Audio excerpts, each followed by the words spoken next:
عالم اسلام، بین الاقوامی دنیا اور عالم اسلام کے مستقبل میں افواج کا پاکستان، مصر، الجزائر، ان کی افواج، سوڈان کی افواج، انڈونیشیا کی افواج، ان کا تو جو کانٹیکسٹ ہی کالونیل ہے.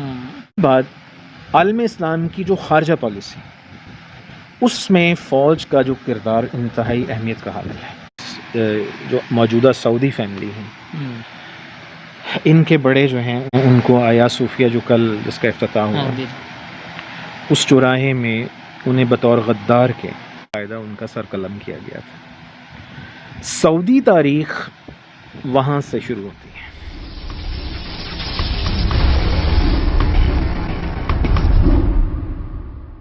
بسم اللہ الرحمن الرحیم. السلام علیکم. انسائیڈ اسٹوری کے ساتھ میں محسن بلال. آج کا موضوع بہت ہی حساس ہے، لیکن اس موضوع پر گفتگو کرنا بہت ضروری ہے. تو میرے ساتھ موجود ہیں پروفیسر غازی محمد عبداللہ. موضوع ہے عالم اسلام، بین الاقوامی دنیا اور عالم اسلام کے مستقبل میں افواج کا کردار. تو ڈاکٹر صاحب سے پوچھتے ہیں کہ یہ کردار آنے والے دنوں میں یہ کیسا دیکھ رہے ہیں. بہت شکریہ سر وقت دینے کا. سر ہے تو حساس موضوع، لیکن کیا کہیں گے آپ؟ حساس تو بالکل ہے، لیکن میرا خیال ہے کہ گفتگو ہونی چاہیے. اور چونکہ عالم اسلام، پاکستان اور مشرق وسطیٰ، وسط ایشیا اور دنیا کی سیاست میں فوج بہرحال ایک اہم کردار ادا کرتی رہی ہے. دنیا کی تاریخ میں بھی، حالیہ تاریخ میں اور قدیم تاریخ میں افواج کا کردار ہمیشہ سے مسلم ہے. اس لیے میرا خیال ہے کہ آپ نے ایک بڑا اہم موضوع چنا ہے، حسب حال بھی ہے، اس پہ لوگ جاننا بھی چاہتے ہیں. تو میرا خیال ہے اس پہ گفتگو ہونی چاہیے. اچھا سر، آپ کی نظر میں جو مسلم ممالک ہیں، جی، طاقتور مسلم ممالک جس میں ہم ایٹمی پاور ہیں، ترکی آپ دیکھ رہے ہیں کہ ایک دنیا کا نقشہ بدلا دکھائی دے رہا ہے. مصر میں ایک فوجی کی حکومت ہے. ملیشیا ایک پاورفل ملک ہے معاشی طور پر بھی، اور جو اس کا ڈیفنس سسٹم بتایا جا رہا ہے کہ وہ بھی اس پر توجہ دے رہے ہیں. آپ کیا کردار دیکھتے ہیں ان ممالک کا؟ سعودی عرب بھی ہے، دیگر ممالک بھی ہیں. دیکھیں، سب سے پہلے تو ہمیں نا اس چیز پہ جان لینا چاہیے مختصراً کہ عالم اسلام کی کم و بیش پچھلی 100 سالہ تاریخ میں، ٹھیک، یعنی میری مراد ہے کہ کولونائزیشن اور اس کے بعد جو عالم اسلام میں اکثر ممالک نے مغربی تسلط سے آزادی حاصل کی، اس کے بعد ان ممالک کی جو سیاست ہے اس میں کم و بیش تقریباً تمام ممالک میں فوج، عوام اور سیاستدان، ان کے درمیان تعلقات زیر بحث رہے ہیں. اور انہوں نے ہمیشہ سے کچھ ممالک بالخصوص، جن میں پاکستان، مصر، ترکی، سوڈان، الجزائر اور انڈونیشیا، حتیٰ کہ ملائیشیا، ان تمام ممالک کی تواریخ میں، حالیہ 100 سالہ تاریخ میں بڑا ایک اہم کردار ادا کیا ہے. اور ہمیشہ سے یہ سوال بڑا اہم رہا ہے کہ فوج کا کردار کتنا ہونا چاہیے، کتنا نہیں ہونا چاہیے، سیاستدان کی کیا ذمہ داری ہے. اور ظاہر ہے جب یہ بات چل نکلتی ہے تو پھر نظام حکومت کی بات آتی ہے کہ عالم اسلام کو اگر آئندہ 2 صدیوں میں آگے جانا ہے، کیونکہ سب سے بڑا جو سوال میرے نزدیک یہ ہے کہ عالم اسلام کو جدید دنیا کے چیلنج کا سامنا ہے. ٹھیک. اور یہ چیلنج جو ہے یہ ٹیکنالوجی کے میدان میں ہے، یہ چیلنج معیشت کے میدان میں ہے، یہ چیلنج ہماری جو فرسودہ قدیم روایات جو ہیں ان کا چیلنج ہے کہ اس کو جدید دور میں ہم کیسے اس کو ہم آہنگ کر سکتے ہیں. اور ظاہر ہے اگر اسلامی نقطہ نظر سے دیکھا جائے تو پھر اس میں اجتہاد اور اس طرح کی جو بحث ہے وہ بھی آتی ہیں. اس سارے قضیے میں فوج کا کردار اس لیے اہم ہو جاتا ہے کہ کم و بیش تمام ممالک کی افواج، ان کا جو کہہ لیجئے کہ تربیت، ان کی ٹریننگ کا جو پس منظر ہے وہ کالونیل ہے، وہ استعمار پر اس کی یاد دلاتا ترکی ہے. سمیت تقریباً تمام. ترکی کا بھی، ترکی کی جو اس کی مثال تھوڑی سی مختلف ہے، کیونکہ ترکی کا تعلق ظاہر ہے سلطنت عثمانیہ کے اس کے پس منظر میں ترک فوج کا کردار ہے. لیکن ترک فوج کی جو ماڈرنائزیشن ہے اس میں بہرحال جو ایک آئیڈیل جو بنایا گیا تھا، جو مصطفیٰ کمال پاشا سے کی جو حکومت نے اسٹارٹ لیا تھا، وہ بہرحال مغربی ایک ماڈل تھا. تو اس لیے ایک لحاظ سے ہم یہ کہہ سکتے ہیں کہ ترک فوج کا جو موجودہ جدید جو کردار ہے، اس میں کسی حد تک وہ بھی باقی عالم اسلام کی طرح مغرب سے متاثر ہے. لہٰذا کم و بیش تقریباً تمام ہماری اور پاکستان، مصر، الجزائر، ان کی افواج، سوڈان کی افواج، انڈونیشیا کی افواج، ان کا تو جو کانٹیکسٹ ہی کالونیل ہے.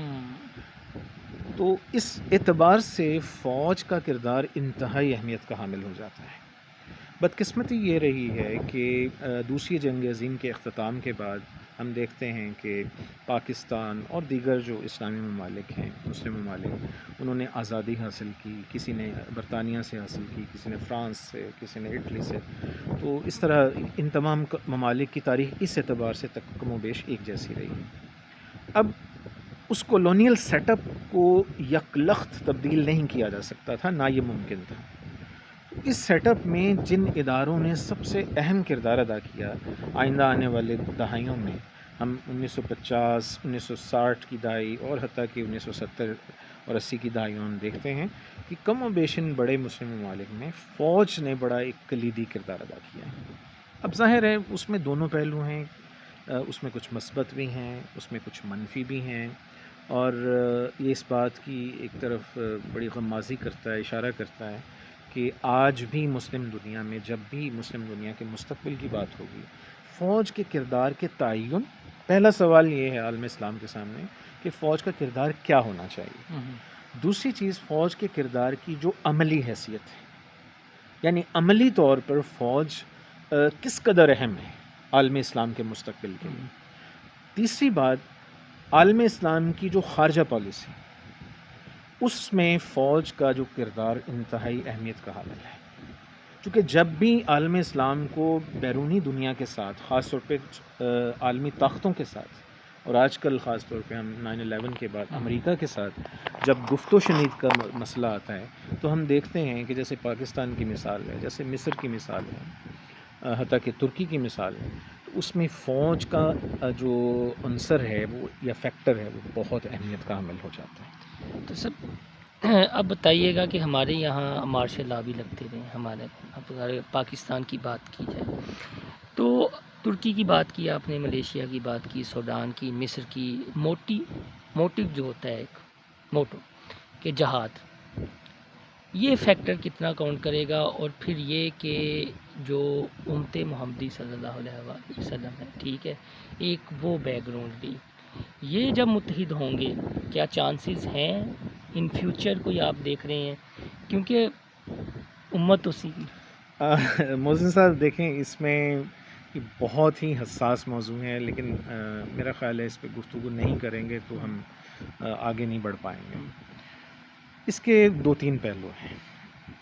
ایک پہلو جو ہمیں مد نظر رکھنا ہوگا وہ یہ ہے کہ ظاہر ہے بحیثیت مسلمان ہم سب کی خواہش ہے کہ امت مسلمہ عروج حاصل کرے.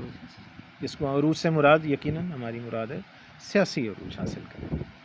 تو سیاسی عروج میرا خیال ہے کہ دنیا کی تاریخ میں اور آج بھی اور حالیہ جدید تاریخ میں بھی ہر قوم کی ایک خواہش، فطری خواہش رہی ہے. آپ اسے روک نہیں سکتے.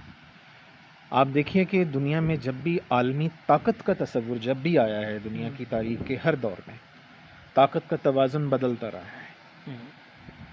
جو بھی بڑی طاقت ہوتی ہے اپنے عہد کی، اس کی فطری طور پہ یہ خواہش ہوتی ہے، ہم یہاں مسلمان غیر مسلم کی بات چھوڑ دیتے ہیں، اس کی فطری خواہش ہوتی ہے کہ وہ اپنا جو انفلوئنس ہے، اثر پذیری کا جو عنصر ہے، اس کو برقرار رکھے. اور اس کو برقرار رکھنے کے لیے وہ بائی ہک اور بائی کروک ہر کہتے ہیں کہ ایک طریقہ استعمال کرتی ہے. جیسے کہ آج ہم دیکھ رہے ہیں کہ امریکہ وہ پوری دنیا میں اس وقت کوشش میں ہے کہ وہ مشرق وسطیٰ ہو، افغانستان ہو، ساؤتھ ایشیا ہو، سینٹرل ایشیا ہو، یورپ ہو، حتیٰ کہ انگلینڈ اور یورپی یونین کے جو مسائل ہیں وہ بھی، لیٹن امریکہ ہو. امریکہ کبھی بھی یہ نہیں چاہتا ہے کہ اس کے مفادات کو ضرب لگے اور اس کا جو موجودہ جو اسٹیٹس ہے وہ ڈسٹرائے ہو. یہی بات ہم دیکھ رہے ہیں لیبیا کی جو صورتحال ہے، یا اس سے پہلے مڈل ایسٹ میں جو معاملات پڑے. تو سیاست میں عروج یہ مسلم امہ کی بہرحال ہماری ایک قدیمی خواہش ہے. اب یہ تو ہے ایک خواہش جس کو ہم کہتے ہیں اقبال کے الفاظ میں، اقبال نے بھی خواب دیکھا اور بہت سارے لوگوں نے خواب دیکھا. عظمت رفتہ کی باتیں رفتہ کی بات. ہمارے کچھ جو دوست ہیں اس پہ ذرا تھوڑا سا پریشان ہو جاتے ہیں. میرا خیال ہے کہ ایک بالکل پریگمیٹک بات کی جائے، عملی بات کی جائے، یہ کوئی بھی طاقت ہوگی. علمی ترقی اپنی جگہ اہم ہے، لیکن اس کے ساتھ ساتھ جب تک سیاسی عروج حاصل نہیں ہوتا، یہ ہر طاقتور کی خواہش ہوتی ہے. لہٰذا اس تناظر میں ایک تو ہماری خواہش ہے جی کہ ایک ہو مسلم حرم کی پاسبانی کے لیے، اور دوبارہ سے خلافت اسلامیہ کا احیاء، یہ تصورات بڑے پاپولر ہیں.